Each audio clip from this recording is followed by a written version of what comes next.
Hello everyone, welcome to this video. Today I'm going to show you how to create a jar file from an Spring Boot application and also how to run the unit test for the same. But first, if this is your first time in the channel, I'll invite you to take a look on the channel's playlist where you will find a lot of free tutorials for Docker, AWS, Jenkins, Ansible, Terraform, SonarQube, and much more.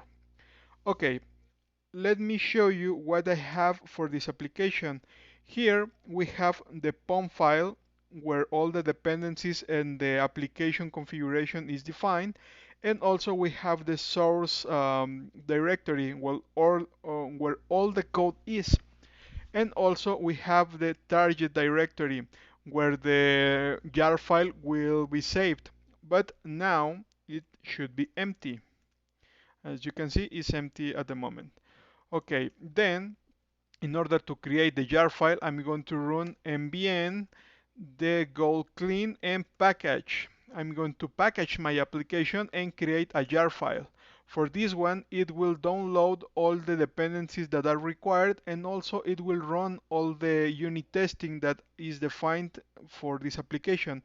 In this case, I just have one unit test here, and there is no failures or errors, so it builds success. Now, if I go to the target directory, we have all the classes that were compiled for this application, but especially we have the package. We have already the jar file for our application, and we can validate that our application is running as expected if we execute Java with the option jar and then the jar file.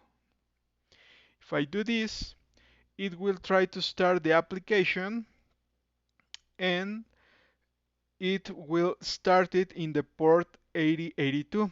As you probably know, the 8080 port is the default one for Spring Boot. If you don't know how to change this one, you can check out the previous video where I explain how to change the properties for this specific port.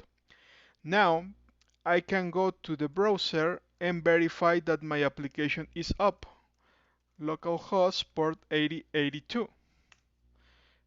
And now, as you can see, the application is up. Now it's displaying my web page.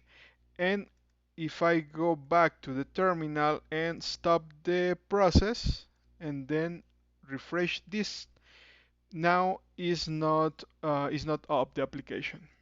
So which means that the process is good. Okay, in the next video I'm going to show you how to put this jar file in a Docker image. So you have a Docker container with your application, and this container you can deploy it on any service, let's say Kubernetes for instance. Okay, this is all for this video. I hope you enjoy it, and please subscribe to the channel. Let me know your comments. Thanks.